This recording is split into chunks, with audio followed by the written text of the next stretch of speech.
Luca Nation, welcome back. I think this is episode 570, which is kind of incredible.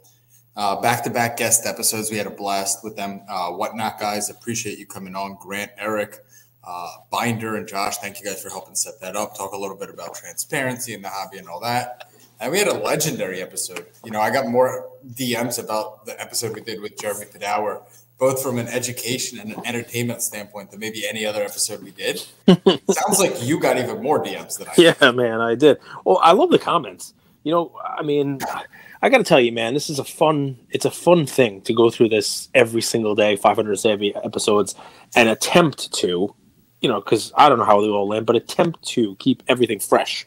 Attempt to make sure that each episode brings its own little nugget. It's not rote. It's not repeat. You know, it's pointless to do an episode every day if you're not bringing something different every day. And it's also an attempt to keep it organic. You know, I can want to rant. It's not, I didn't write it down. I didn't plan it out. You know, it wasn't like, hey, today's episode, I got this great rant I'm going to go on. It just happens to be literally what I'm reading as we get on here. So I got to give you credit, man. You do a good job of keeping it fresh, getting the mix of guests in, keeping it informational, you know, getting value out there for our guys, and also just letting me kind of be a lunatic. Because sometimes those are a lot of fun. I kind of like it. Okay. I feel a little bad. Jeremy, I love you. I think it was a great episode. You had some great nuggets in there. But, I mean, the intro of Jeremy, like the first 10 minutes, was just me being nuts. So what Cardport posted, I wish there was context of like the portion in the episode it came in, because, you know, if you save a rant for the end of an episode, anyone can do that. You know, everyone knows drop-off times on any episode over, 5 minutes. Towards the end, they drop off. But this is, yo, Cage, you want to do an introduction? Yeah, here we go. Enter Cage. But, I mean, what's best about it is, like, some people are like, this is amazing. And then you get comments on it. We had our best retention on it. I'm sure it was probably a good episode. People stayed around, like Stern always. It's like, I want to see what he's going to say next. But it was one comment. It was basically like, I was waiting for a legendary rant for 1 minute and 40 seconds, and it never came. And I'm like, all right, you know, I mean, some people didn't think it was a good rant. Some people thought it was a great rant. I mean, you know, it is what it is. But that's what's cool about it. Hopefully, the guy who didn't like the rant stuck around for the rest of the show and learn something. You know, I mean, Jeremy's one of the smartest people we've ever had on. I could have that dude on every week. I mean, he's always got something in the hopper. Other side of the DMs. It was Joe said he got an econ class in it. Someone else said you're a good looking Mike Rappaport. So it's fat Mike Rappaport, an overweight. That's not how I read it. Yeah, but it's okay because I'm into fitness. Fitness bacon in my mouth, brown. So I'm wearing this hoodie in honor of Hoodie Mello. Hoodie Mello, nice. Maybe the Lakers turning a corner, right? Not with the help of Melo's defense. Dude, so bad. He doesn't even rebound sometimes, does it? Do you see that? When he let Harden, without jumping, catch an offensive rebound? Yeah. Well, I think Harden had him hypnotized. 13 points. Lakers look good, man. They look like they had a fight in them. So that's one topic. Edwards went off for 40 points last night. Clay looked like he got his feet under him. We got 2 amazing football games coming up. Pitchers catchers report really soon. Anything I'm missing? What's kind of topical? How about a topic for you? Because I want to hear your take on this, right? And maybe we'll go through what we went through behind the scenes with our team, because they brought this topic up. I'd like to talk to you about Ja Morant and his cards. Sure. And his card value and his value going forward, short term, long term, you name it, and what you think about it, and whether or not you've identified any cool Ja Morant cards out there, you know, in your day of perusing all of the different decentralized sites that there are, because there are plenty of them. But yeah, I mean, that's a cool one, because I mean, what are they, the 3 seed right now? And we can talk about any of them, man. Shoot. Huh? I said shoot. We can talk about any of them. When you bring something up, Cage, we'll go right to it. There's a little background work. So I go to Card Ladder. I want to see his card prices. I want to have context. So while you're doing that, because I put you on the spot, right? So somebody asked, hey, what do you think about Ja Morant today? You know, and, you know, he's obviously playing great ball. And the team is playing great ball. But I did one of my typical Cage things. You know, like when a week or two ago you talked about LeBron. And I said, well, how do you not invest in this guy? He's got 6 MVPs and 6 titles and all-time scoring leader, blah, blah, blah. And I gave all these stats and all these great things. And I was reading the stats for Kareem Abdul-Jabbar, which you guessed, right? Not for LeBron. And then you're supposed to think, oh, wow, like, I don't really want to invest in Kareem. I thought he was talking about LeBron, and those are all Kareem stats. He had that many MVPs and that many championships and that many blah, blah, blah, blah, blah, blah. And you're like, well, I mean, what if LeBron retires and he's Kareem and no one cares about his cards? And, obviously different players, different this. But it's kind of one of those little bait and switches that I do, my little tricks. A little, like you said, drop a little salt on it. So this person was talking about, Ja Morant, his cards. And Andrew started to say, which is where I want him to go, they've run up a little bit, right? But we've talked about Ja. I mean, you guys go back to an episode from October. I gave Ja as a play, and his prices, you look at the charts, what his prices were in October. If you invested in October, you're doing pretty damn good.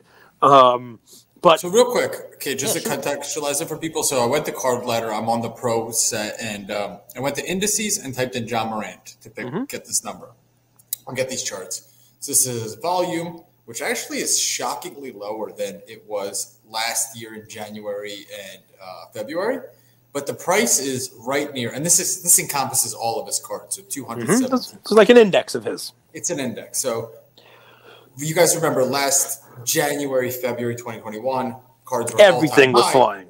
Everything was at 1,434. Right now, it's basically the 1,436. So just to give you guys kind of apples to apples comparison. Now, he's at a new all-time high. He's at a new all-time high, but deservingly so. So I think markets short-term are kind of irrational and speculative, but we have a belief that over time fundamentals matter. And I think it's nice to see a market get back to its foundations or its fundamentals where performance matters. And a lack of performance also matters. Michael Porter Jr. is not playing. Zion's not playing. Their cards are going in a different direction than Trey, Luka, and Ja, who are playing well, right? Yep. I think Ja's in an interesting spot because I don't agree that his cards have run up and have no potential left. I think he still has a tremendous amount of upside. Agreed. I think just every scenario, every new kind of high, there's more risk and more downside associated with that recent run-up, and the upside shrinks. It just makes natural sense, right? Yep, 100%. So I agree with everything so far. You start to have to kind of balance the scales. That's probably why people take profits and take chips off the table. And it also matters what cards you buy. So like the card that Alex, who's our graphic designer, head of social, helps us out with, he was talking about the select court side. Right? Oh, you just gave Alex a promotion. Head of social, Alex. Listen to that title, brother. Congratulations. Woo! Is that a promotion? Yeah, sure. It sounds awesome. I mean, that's pretty sweet. Congratulations. Lefko, creative director. Dude, Lefko, I'm an idiot, too, because, we're in a group with Lamim, and Lamim messaged me about yesterday's episode. And, his little avatar comes up, and it's the same one as the group that we're in with him. And I thought it was, hey, I got a message in the group. So I'm talking to him, and I'm responding as if I'm responding to, like, the group. So I'm like, oh, did anybody in this group see Lefko last night? And he's like, dude, it's just me. Like, what are you doing? So, at one point, I'm going to take it off topic. We'll go back to John in a second. But at one point, Lefko, if you're listening to this, or if somebody wants to tell Lefko, I'm paying you a compliment. Shaq asks Lefko something at the halftime show. And he says something like, and I did not understand a word Shaq said. And you can see Lefko's face. He didn't understand it either. But immediately he responds back. He's like, I don't know what you're saying. I think you set me up to fail, and I'm not going to respond. And I'm like, what a brilliant response. You know what I mean? Like, because he had no clue. He had no clue what Shaq was saying either. I'm like, that's a good one. Like, you're like, I think you set me up to fail, so I'm not responding. And he's like, Candace, what do you think of Clay? You think Clay's like, he completely deflected it away from Shaq. Why is Shaq so hard to understand? Usually I understand it, but he asked him something. I don't even remember. I'm going to have to like replay it. I probably taped the game. But he asked him something, and you could see, like, I was like, what did he say? And you can see Lefko was like, you set me up to fail, I'm not going to answer. And he's just like completely. So anyway, credit to you, Lefko. You're good at what you do. But more importantly, Ja Morant, you're 100% right. And Alex, congratulations on your new title. I believe what you're saying is, we got some upside. The upside is limited, capped.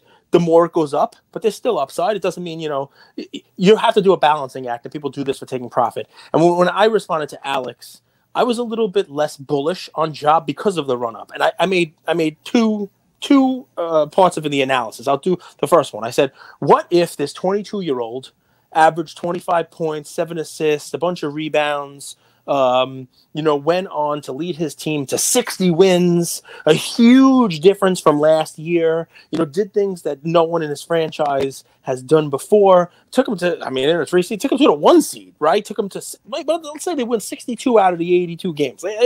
They go nuts. They go out there, they win like crazy, and they go nuts, and they win.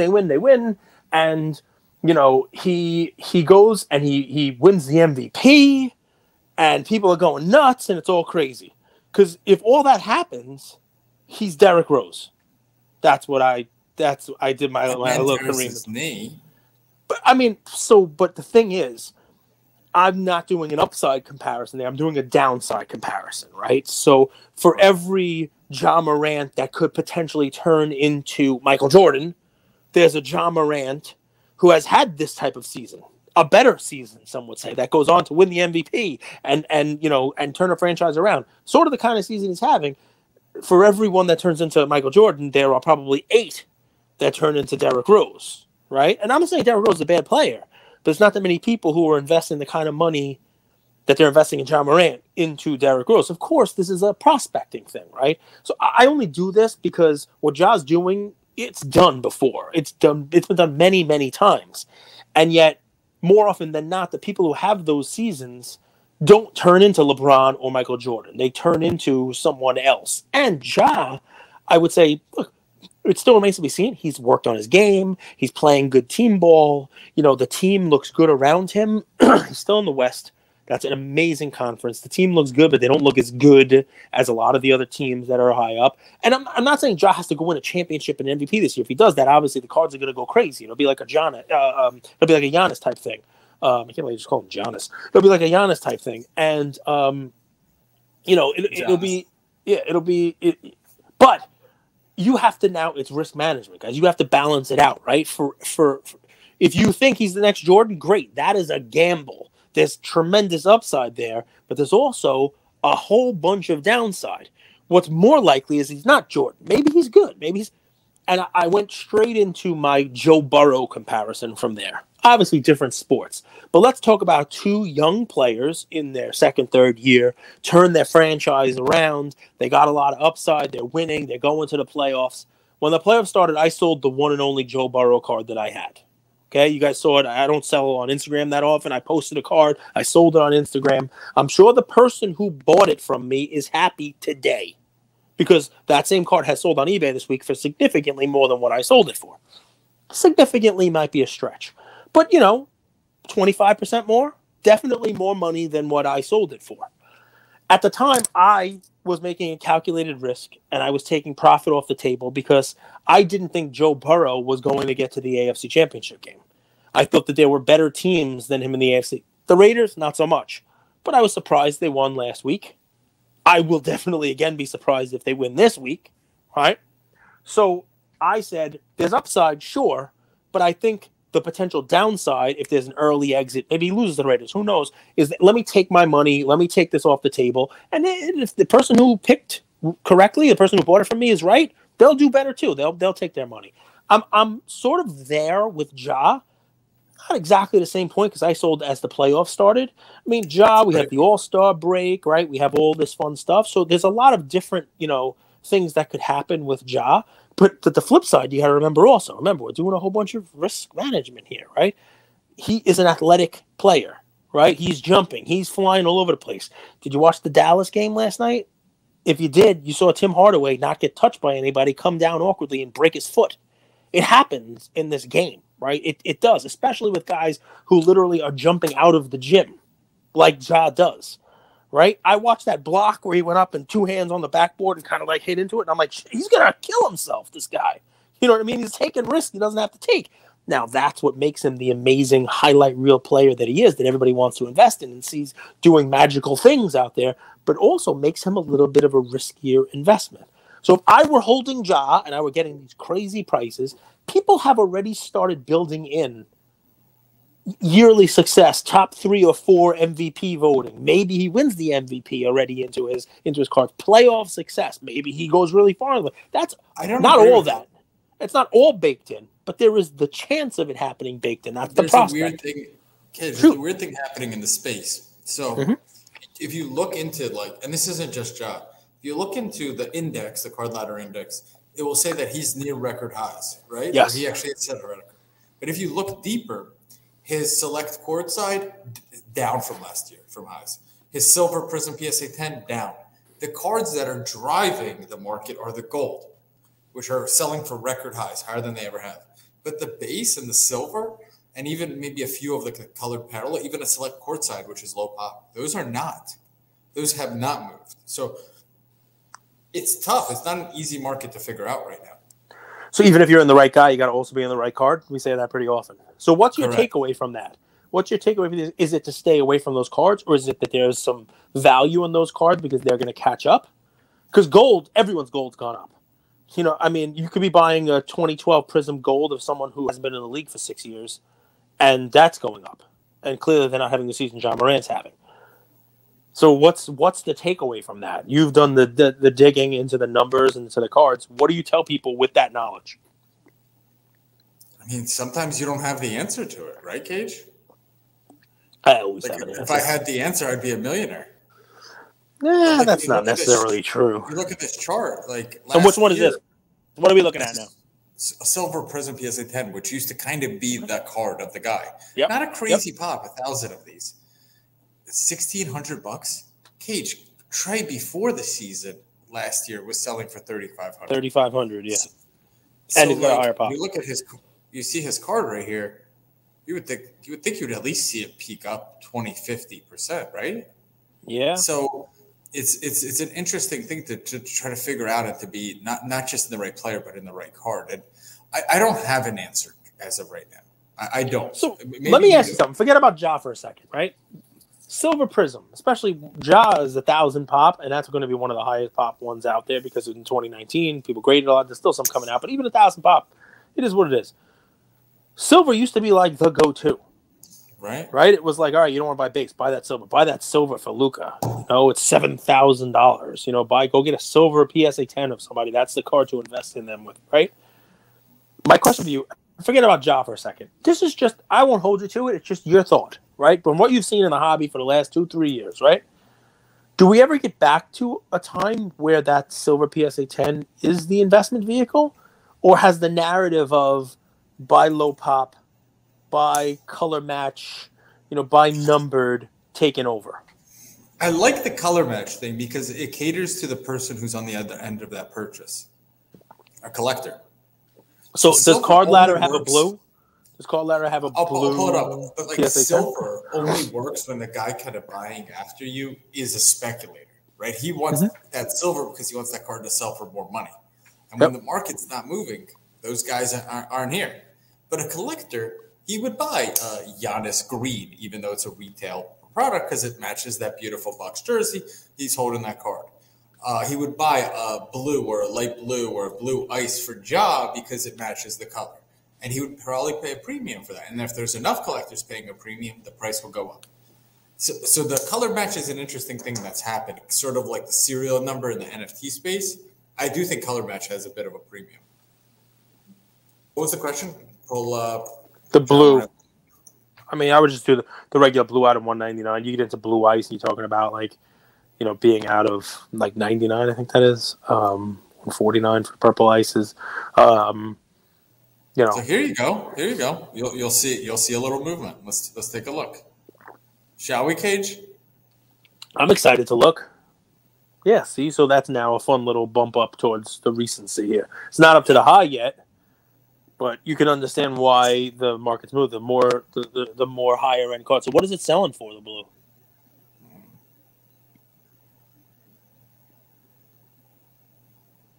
$9,500. Holy shit! At its highest, 12.2. Wow, $10,000. How many of them are there? 56. Well, that's not that high of a pop. So I mean, listen. So I guess then the data is telling you that the people who are jumping on Ja while he's doing better, they haven't yet jumped on the silver. So my thought, They might. and my deal is $10,000 is a difficult entry point for a lot of people, but 1,500, 1,600, which is where the silver is not. And I think we've talked about like rubber band effect and you name it, and silver's gotten a bad rap. Thousands a lot, right? Especially when you're talking about 50 versus 1,000. Now it's 20x. 20x of 1,500 makes it a $30,000 card, not a 10. So do your own math, do your own research. But I would imagine that people are going to look to invest in Ja. They might not be able to invest $10,000 on a blue. The silver becomes a viable investment alternative, and I think we may, we may run its course of don't buy base and don't buy silver. Got to be numbered. Got to be low pop. I mean, What do you think about this card, Cage? I mean, I think the pop on that's got to be nuts. I think everybody and their cousins graded that thing. Pretty cool. It's a cool card, though. I just bought 2 of these today, $100.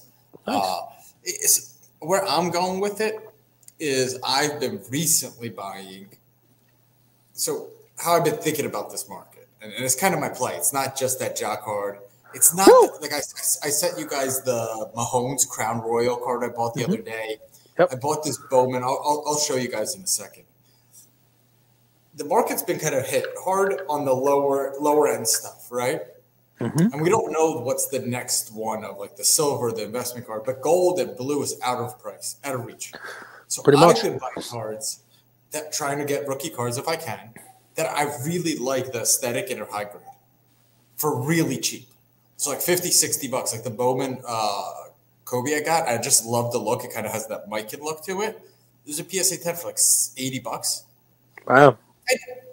So I've been going that route, going high grade cards with beautiful photography or imagery of players I like as close to their rookie year that maybe they haven't caught on, like, haven't been done next thing, but I like them and I think they could catch on. So like that one's not really a good example because it's really high pop. Like you said, it's 5,000, but everyone and their mom remembers that dunk. That's an iconic dunk.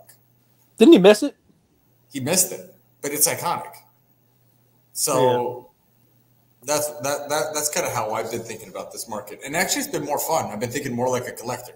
What do I like? How do I get that in the highest grade? Because people do value that. And just kind of gobbling stuff up. Because of what it looks like. Aesthetics. Players you like and cards you like the way they look. Can't really argue with that strategy. We're trying to go rookie, if possible. Like, I'll pull up here. I was actually going to do like a little portfolio. You could go through my stuff. You could say hate it or love it. Hate it, love it, hate it. So I like the newly graded stuff because I know they overgrade. Say what you want. I love all you guys everywhere, but I know you overgrade. This is a PSA 9. Look at this card, man. I like this card, Cage. It's Durant Garden Coat. Yeah, Panini Studio. 2016 Panini Studio, card 75. I got this for $50. It's a PSA 9. I might crack it, send it elsewhere. I might ask them to bump it. Beautiful photography, KD Garden Coat. Like, I like that. It's nice. It's a good one. What else? I got this one. Little Patty Mahomes. Mahomie. Crown Royal. I love the crown. Rookie card. I got it for $280. Again, PSA 9, but then I go on here and I look at the imagery and I'm like, the corners look clean to me. So that's what I've been doing, because some of the Mahomes prisms are out of price, out of reach. Keep going. I'll keep rocking with you, Cage. I wanted the Kobe Bowman. I want to see this Kobe Bowman you were talking about. Yeah, that's cool. Little red background. I think this is Curry's rookie year. What is it? Is it Maybe 09? It's 2008. Maybe it's 2000. Is this 9? It's it is. If it's 09, yeah. Yep. There's a Curry card. He looks like a kid in it. It's got like his face, just like his head. Dude, I liked it. It's clean. It's sharp. Got Kobe. Shout out to Kobe, by the way, 2 years since he passed. It may be one of the worst weeks I've ever had, by the way, Cage, if you're wondering. Pretty terrible. Yeah. I bought an Edwards silver today. That was another How come? one. But someone accepted my offer. I shot them an offer for $890, and they took it. The last sales, other than this My Slabs, I love the card in the 1,000. And honestly, I'm confused because there's 400 Edwards Silvers Prism PSA 10s, but there's only like 60 to 70 LaMelos, and LaMelo sell for $3K. His sell for $800. I've been watching LaMelo. I don't see the hype. I think that Charlotte team is a long way away. I think they have too many guys that do the same thing. And I think Edwards is head and shoulders better than LaMelo and has more upside. All right. Well, listen, so we talked about Ja. You had a couple of topics. You want to talk about the Lakers and give them some credit. You want to give Anthony Davis some credit. Or do you want to spend 5 minutes talking about the Baseball Hall of Fame vote? Let's do that. Let's talk about baseball. So you tell me, and I'll riff because I don't know any of the details. I think I know Poppy made it. Barry Bonds made it. That's it. Poppy made it. Poppy made it, and it was close. You got like 77% of the vote. You need 75. What I learned is Arias, by the way. If you guys are looking David Arias. Yeah. His rookie. Some of his rookies have David Arias in there for Ortiz. The Fleer Ultra has it. We've given that play, actually. I've given that play with the Arias explanation so that people, if they don't know that was his name on the cards, you get a little bit of a bargain on it. Although now they're everywhere. I don't love David Ortiz, and I won't buy his cards because he broke Yankee hearts many, many times in the last 20 years. I also think he's a bit overrated, but I'm a Yankee fan, so take that for what it's worth. He kind of is in my experience, too. He was very clutch, though. Is that right? Very, very clutch. Very clutch. Very, very clutch. I mean, sort of like, you can't really compare him to Altuve. You can call Altuve like Little Poppy. But he's... I just got an Altuve card back, by the way, from PSA. One of those Ben Baller Chrome.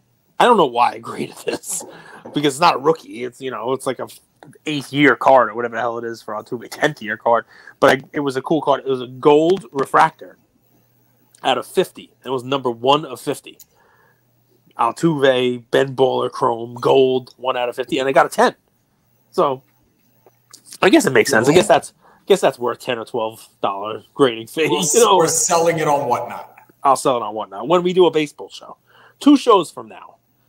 We got to lock Whatnot down for a basketball show first because that given your expertise there would be great. So what did I learn? I learned a couple things from the Hall of Fame voting. One, it's a joke, and baseball finds another way, even though it's not really baseball quotes fault.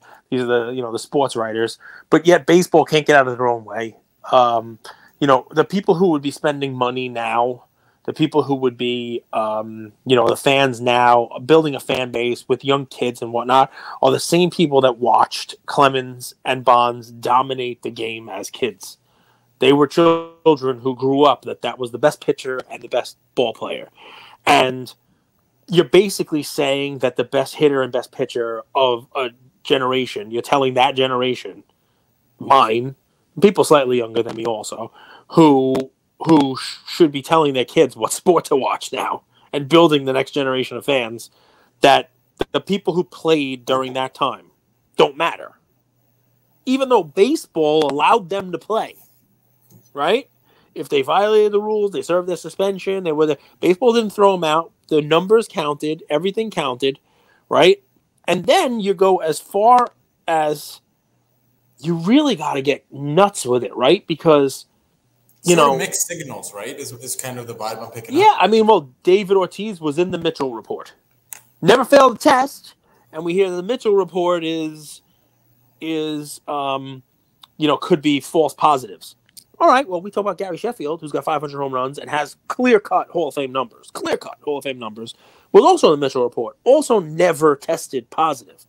But he has the additional, Balco allegations about him, even though he never tested positive for anything. Right? He has got a Barry Bonds additional taint to him. But he only got 40% of the vote. And then you have Clemens and Bonds, who got 60-something% each. It is laughable. And we can go as far. We can talk about Pete Rose if you want also, because that's enough time. Schilling, who's, politics and big mouth got him, in trouble, and he would have made it otherwise. Yeah, but the Hall of Fame isn't the police or the courts. No, but that's what's fun about it, right? Like it is. It's not a police or a court. It is sports writers who I believe were just not good enough to do it themselves, so they wrote about it, right? You know, it's a fun line, right? If you can't do, teach, and if you can't teach, teach gym, right? So these are these guys, right? Sorry if there are any gym teachers listening. I see nothing wrong with that statement. It's a line from the School of Rock with Jack Black. So, in any event, I've grown tired of the process, right? And baseball, how about this, right? Cooperstown is a museum. Its finances are based on people going and it being relevant. It is making itself irrelevant. It's making itself silly. Like, I'm not going. Why would I go there? It's dumb. It's now gone. It's jumped the shark. It's Fonzie on the motorcycle jumping the shark. It no longer has credibility. Cage? So I don't know until you tell me. With the writers and all that stuff. So you guys could look this up. So Anthony Davis in 2019, he needed one vote to get All NBA, and that triggered basically like 20 million or so in bonuses. Wow. And one lady sports writer didn't vote for him, first, second, or third team. Now, this isn't Anthony Davis now. This is when he was Anthony Davis on the Pelicans. And he was the brow. Later came up. You guys could Google this. Like, you could just search Anthony Davis not making All NBA team by vote, bonuses like 24 million, voter, all that stuff. You'll see there's tons of articles. It was because she didn't know who he was. What do you mean? Like, she didn't know who he was. That's why she didn't vote for him first, second, or third team. But how does somebody get a vote who doesn't know who he is? That don't really make much sense. It goes to show you how the writers deciding the fate of these athletes is such a broken system. Maybe the second broken system after the NCAA. So what I didn't like about it, and what the other thing that I've learned, is that the private ballots are probably the people who are more of the clowns, and the people who publicize the ballots and get a little more accountability for it and have to answer with social media and the like, the numbers come down. You know, so Poppy was higher on the half of the ballots that were revealed going into it. Clemens and Bonds were higher. And then there's a bunch of people who don't publicize their vote. And then all of a sudden, when the vote comes in, everybody's numbers are down. Like, I believe that there are some clowns out there that just don't even vote for anybody at all. And that's their right. They're allowed to just vote for nobody. But it's stupid. And so they also changed the rules, just so you know. A lot of people don't realize this. It used to be 15 years you were on the ballot. And there are many people who were borderline Hall of Famers. I'll call out a Red Sox because I'm a Yankee fan. Jim Rice, who got in on his 15th year. Right? If Bonds and Clemens had 15 years instead of the 10 that they changed it to, I think they'd get in. It's 5 years removed, all that other fun stuff. It is what it is. So I just wanted to talk about that because it's obviously newsworthy this week. I had a lot of people message me in the weeks leading up to the vote. I steadfastly told everyone I did not think that Clemens and Bonds were going to make it for exactly this reason. And I also said that even if they did make it, it doesn't... You're going to look that up? You look up steadfast? You look it up? Dude, I love it. Like, Cage is the most laid-back, cool, easygoing guy. We talk a lot. But every once in a while... And it's like when he gets like in the group, he uses these lawyer terms. Like, you know that it's from an email that he might have wrote earlier today, putting a little pressure on someone. So maybe.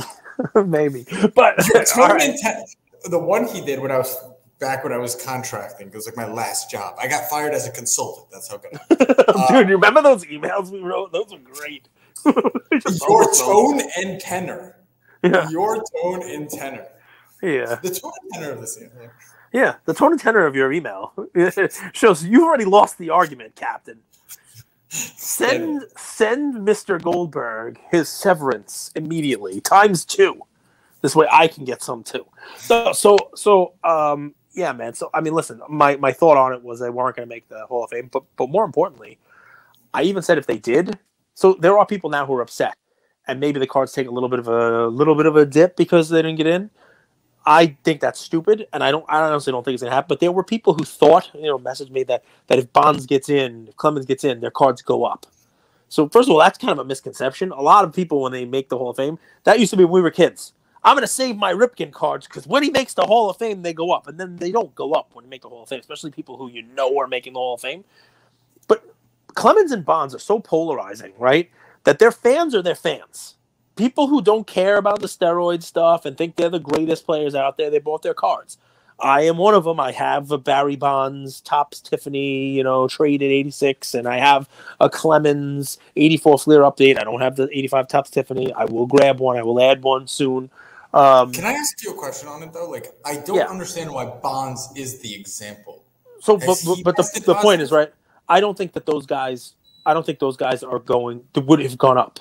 I think people love them already, and they're going to buy their cards whether they get it or not. So Bonds was the one that had the investigation about him, right? The Balco investigation with the cream and the clear. I honestly don't know whether or not he failed any tests, right? I don't know whether he did. I honestly don't know. I'd have to look that up. I mean, you can look it up also. I can look it up here whether Bonds ever failed the test.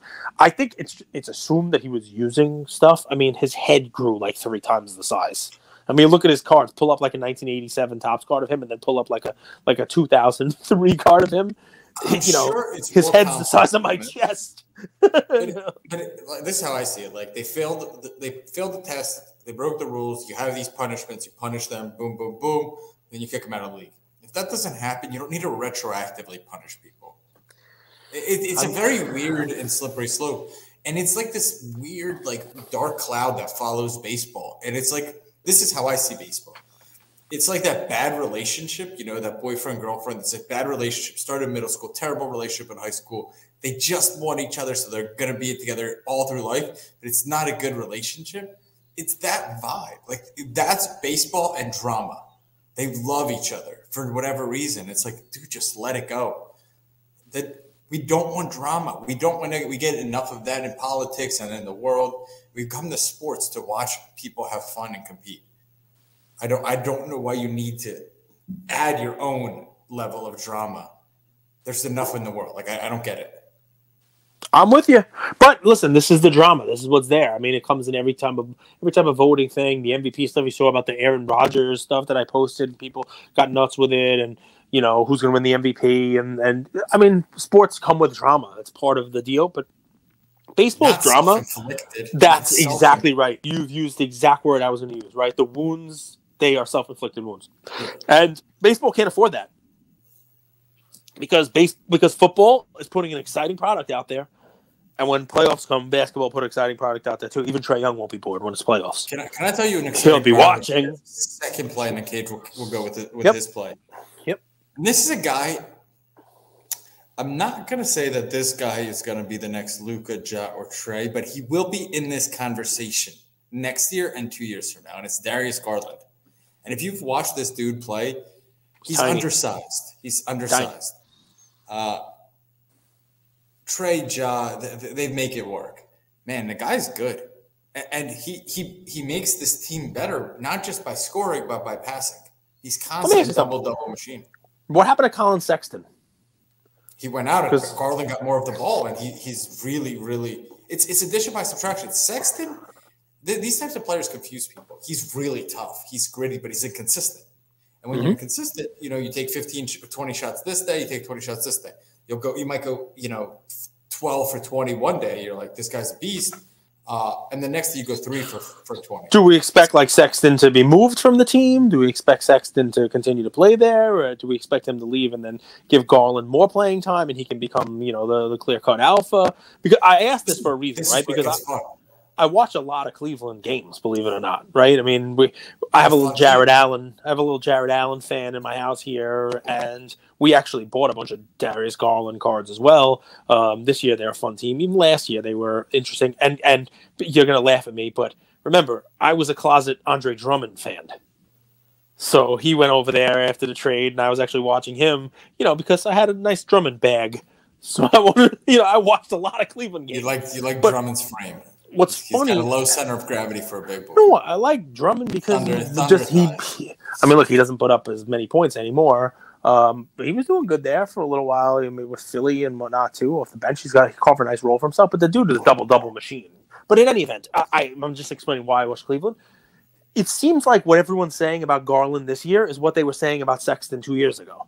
And I'd love to know, like, what's the difference, right? They're both speedy, undersized, skill players who are filling the bucket, and they both have, like, good future. They could grow into it, you name it. One team was winning, one team was losing. Well, you could say, though, that's about the talent that's been put around him. And Jared Allen wasn't there 2 years ago. Evan Mobley wasn't there 2 years. They got their success, I believe, is inside out. And, yeah, Garland looks great, but a lot of that is he's got these cleaners inside. You know what I mean? He's got these big men getting second shot opportunities for them, playing physical ball. They're a very surprisingly complete team, Cleveland. Well, so what I was going to say was your question, the answer to it is depends, right? You said they're inside out team. Yeah. Okoro, Garland, Wade, Sexton, they're all fighting and competing. And I think when you have that culture, everybody gets better, right? Mm-hmm. Competition. So I think the spots are kind of open for whoever wants to take them. But what might happen is Sexton and Garland are two similar of guys. And Sexton comes back and they see we were 5-5 with Sexton. Without Sexton, we were, in the third seed. Maybe we use Sexton as a trade piece. And right. Well, that was what I was asking. But maybe it's different. Maybe Sexton and Garland come back and they're dynamic together and they move Okoro.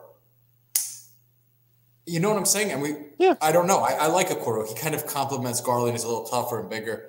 They doesn't need to score. Yep. He plays well without the ball. Remember I gave Okoro as a pick and said hopefully he can grow into a scorer, but he's only scoring 2 points a game at a time. Now he's scoring a lot more than 2. But they don't need him to score.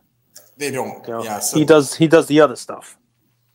I'll tell you two teams. I mean, I like Garland. It's a good pick. So do you have a play on Garland? No, I do your own research. DYOR. I'm very frustrated by the Bucks, man. Super frustrated. I didn't expect this from this team. I thought this team was the Warriors before the 73-9 season. Remember them? They won the championship and they came back with something to prove. The Bucks didn't really win that championship. Kyrie sprained his ankle. They got seriously. Yeah, you're right. It's an asterisk. We watched that series. They were getting destroyed. I think they lost by 50 points to the Nets 2 games before. They gritted it out. But the way you come out and you're like, we're the best team in the NBA, I was certain they were going to come out like that and be like 20-2, 40-7. They're losing to the Cavs right now, and they look pathetic, man. Seriously, I'm confused. I still think they'll be there at the end. But we'll see. We'll see. It's a long season, and you got a lot of the NBA has become like a porno. There's a lot of load management. There's a lot of load management going on in the NBA. So, but in any event, let's talk about something else. Let's talk about we're just getting so you dirty. guys know, I said X videos on whatnot, and Cage was like, "Dude, there might be kids listening." Yeah, I don't know what it was. I don't know what you're talking about. All right, so I'll give my play, and we'll let everybody get into their evening. A little late episode today. And do we have anybody coming on the show this week? Do we have anybody you want to talk about? Like, any announcements? Anybody coming on anytime soon? I love when you do this. Cage once told me, "Don't ask questions that you don't know the answer to." Well, we posted about it on IG. It's a good way of being. Yeah, but maybe a couple of thousand people listening didn't look at our IG page yet today. So who's coming? I'm wondering if they do. So you guys saw the announcement that SGC had. I mean, most importantly, grading company getting cards back on time. So they're 25 days, 22-day, that's nice. That builds credibility. They actually lowered their prices through some group subbers as well. So that's nice to kind of get back into the community. And they have this new thing that I want to ask Peter about because I don't actually know how it works, but it sounds kind of cool. They've scanned in every single card that they've graded.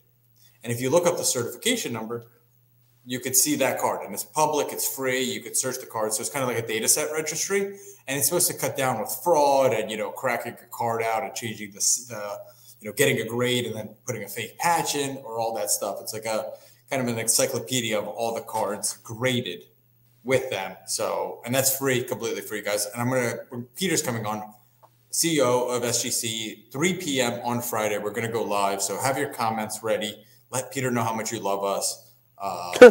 Send some questions if you got. Yeah, send some questions. Join our Discord. We'll ask some questions, or just send us some messages if you got some questions for SGC. We'll ask them. Sweet. So my play. All right. Real quick, actually. Yeah.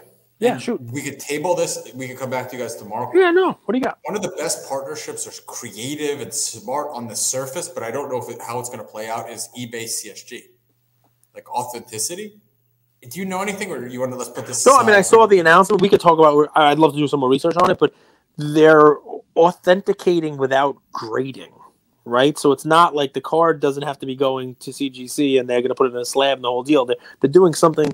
It's almost like DCI, like raw card review kind of deal for eBay. So I'm curious to see how. I don't know. I mean, like I said, I have to research. I don't know if they're just eyeballing the auction. I don't know if they're looking at the pictures from the seller. I don't know if it has to be sent somewhere before you sell. I don't know. I'm going to have to look at that. Because there's only really been selling graded cards. It makes Raw even worse. I think it's brilliant. I think the two companies that are running it need to invest, and they have the resources, into tech. Because eBay's application and just their whole system, I think it's so outdated compared to some of the new tools. And same with CSG. Like, I feel like they do things a little bit more old-fashioned, because that's an awesome partnership. If they could digitally authenticate the cards that are being sold so there's no counterfeits and reprints, that's a big deal, man. It's going to be difficult to do that without having the cards in hand. I mean, just, even when you have the cards in hand, it's often difficult to authenticate. I mean, just SGI Joe at BBCE. So here you go. You ready? We got... still authenticating, right? So really quick, guys, I have a fun one for you today because it's like legit. No one's looking at this, and it may be stupid. I don't know if they'll even grade them, but do me a favor, right? So you're gonna help me because you'll pull this up just so people can look at it. I'm gonna say it's a reward for the people who listen to our show and stay till the end and are the first ones to jump on eBay and grab these things, because I think it could be real fun. I think we saw Gary V talking about Uno cards, so I know they grade Uno cards, right? So I don't know if they grade these. They're licensed cards. You might have to push them to grade them. But I'm going to tell you something. I've been thinking about this one for a while. And I was like, maybe I'll do it myself. And let's give it to Luca Nation, right? Let's have some fun. But these are those weird, like, deep dive. Still buy if you give it to Luca Nation. No, I looked those. There's not a lot of them out there. But maybe you'll find a better way of doing this. Maybe you'll message me and say, hey, Cage, I like what you're talking about, but here's a different way, right? And I'll give a couple of ideas, too. So, you guys know I love movies. I know this comes as no surprise, right?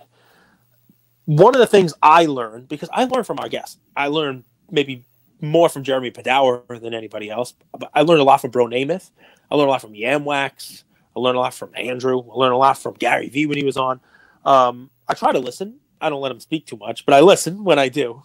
And Bro Namath, one of the cool things he gave was, look at like the movies that are coming out. Look at Marvel movies that are coming out and get on a character beforehand. And right now, for the last 6 months or so, he's been heavy on Miles Morales. He thinks that's the way the Spider-Verse is going. We saw the Miles Morales movie, which did great. He recently is starting to talk about Spider-Gwen because there's a show that's been, they're pushing his kids a while. I mean, so basically it's stay ahead of the curve and try to invest in something now that people aren't in yet, but they're going to want down the road. Similar to when I gave Hello Kitty as a play, and I'm waiting for Gary V and his NFT stuff to launch a Hello Kitty NFT, put that into the atmosphere, and all of a sudden people are looking for those Hello Kitty cards. So, without further ado, do you know who Peter Billingsley is?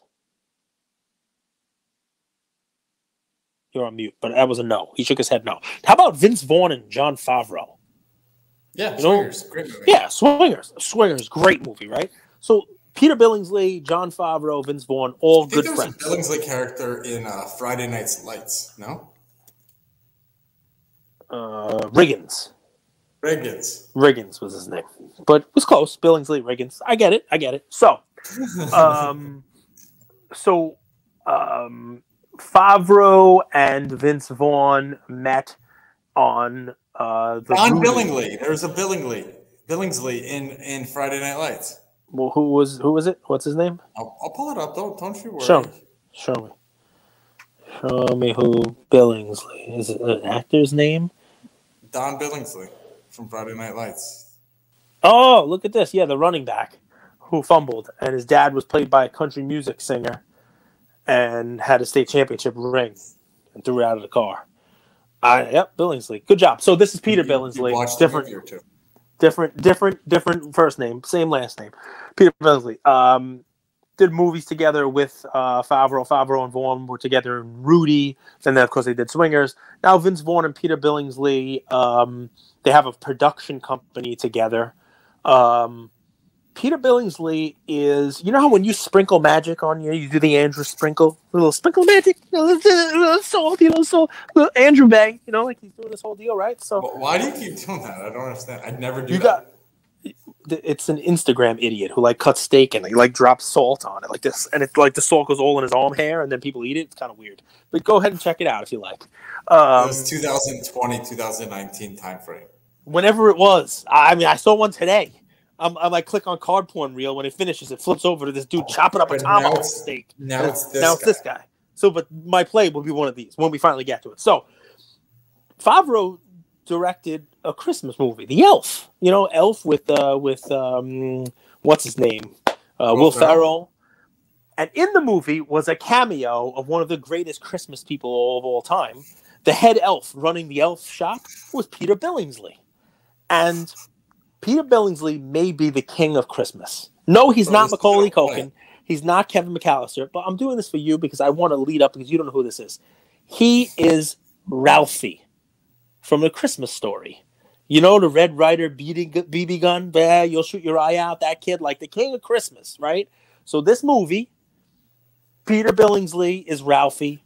You've all seen it. It's the TNT, marathon. It's on for 24 hours. It's on Christmas Eve, you name it.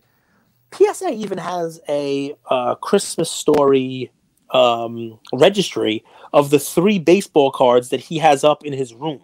He's got a 1940 play ball and a couple of tobacco cards. They actually made a Christmas Story registry of his cards. Ralphie was a card collector. A lot of people don't know that, but he was. Look it up. Trust me. But here's where it gets fun. Vince Vaughn and Peter Billingsley announced that this year they're doing another Christmas Story.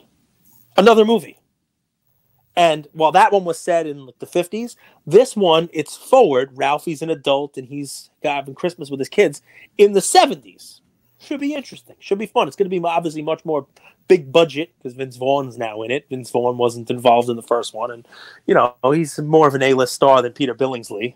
Not the guy from Friday Night Lights. The only thing I could find to potentially grade for this. Now, guys, if there's other stuff out there, go right ahead. But for $5, if you want, there was a licensed deck of playing cards. I'm wondering if you can grade some Ralphie playing cards. All right? You can put it in on eBay if you like. It's got his stupid Ralphie mugs, his Christmas Story, playing cards. There's a bunch of alternate ways to invest in this, guys. Right? There's PSA authenticated autograph figures of Ralph. Yeah, that's it right there. There you go. Look, $9, $8, $3.99. I would buy this. It's $2.99. Take out my Ralphie cards, and I would send them into PSA. I'd send them in on a bulk grading sub. I'd send them to SGC. And I'm telling you, end of this year, movie's going to come out. You're going to be the only person with Christmas Story Ralphie SGC graded cards. It's licensed. If you flip the box over, it says licensed. There's no reason why these things shouldn't be graded. And Yamwax, I scoop you on this. This is the total Yamwax play, right? But there are no cards. I was shocked. Maybe the movie wasn't huge, by the way, when it came out in the theaters. Those are like Christmas cards. I saw those too. Those don't count. You can't grade like a Hallmark card. But those are regular. That's perfect. So it's just there he is. He's got soap poisoning. Great scene. Awesome scenes. Red Ryder, BB gun, pink bunny outfit, you name it. I love this. I wish I could buy every one of these and grade them. I'm excited about it because I'd love to be the guy who, when this movie comes out, I got all these graded Christmas Story cards. I'm the only person selling them. People are going to want, I'm telling you, this movie's going to come out. People are going to want this crap. And so anyway, there's my thought. You can invest nothing in it. A couple of dollars. Grab a couple of them. Make sure they look good. They're sealed. They're packaged. Throw them in. Grade them. Throw them in your next, value sub, bulk sub, whatever it is. Send it to SGC. Send it to wherever you want. Grade these things. I'm telling you, it's a fun idea because the movie's going to come out. You're going to have these friggin' cards graded. So anyway, there's my one. Guys, if you don't love this one, There's a million other ways to invest in this movie as the other thing coming out. There's authenticated movie posters. You can get autographs of these guys. I've seen PSA graded autographs of like the figures. Ralphie with the BB gun, Ralphie with the pink thing on. There's Funko Pop ones. There's little mini Funko Pops. There's graded Funko Pops. There's autographed Funko Pops. Like, there's different ways to play this if you like the idea of investing in the Christmas Story. When no one's looking at Christmas because it's January and no one's looking at Christmas Story, but this is one of those like iconic things that's now being rebooted, but people haven't heard about it yet. The news kind of just came out.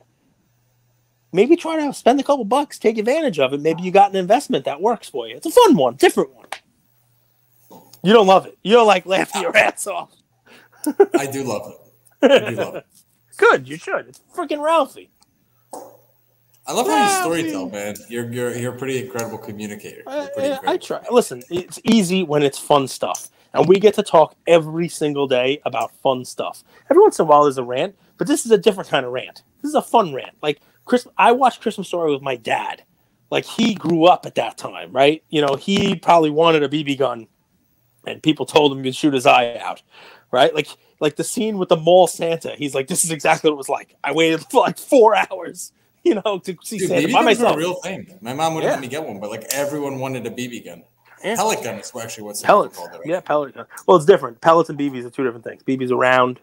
Pellets are more like they're just a different shape.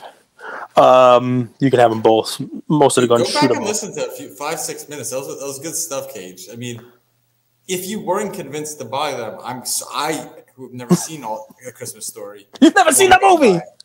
Oh man! See, that's part of it. That's watch why. The Christmas Story Because it's just good family Christmas movie.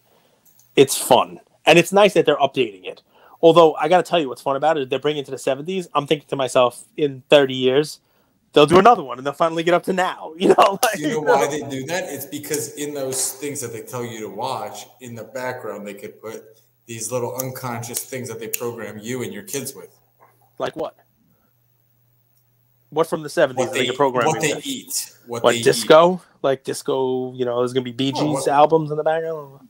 What a true American family eats.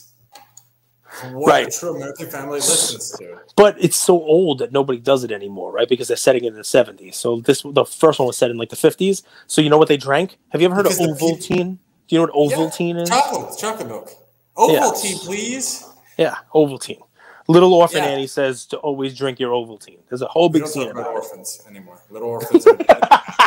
Well, Little Orphan Annie. The reason they do that is because the people watching with their kids are nostalgic because that was in their childhood. Exactly. Yeah. Look. Not for me though.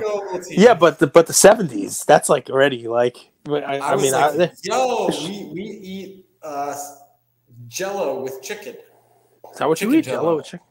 You eat chicken Jello? Like cow tongue. Wait. Let's go back to the chicken. It's like chicken flavored Jello, or it's like Jello with chicken in it. If anyone is out there, I think Tony Cars has a Russian Ukrainian wife. He'll know. It's called холодное. It's actually called cold. It's chicken broth turned into Jello. Yeah, but okay, it's chicken. So it's like the fat, like the chicken fat. Yes. That's like aspic, right? It's all right. Or cow tongue. Cow tongue's a little. I mean, I've heard of that. Kosher deli serves tongue sandwich. I never ate it. I don't need something tasting me while I'm tasting it. No, thank you.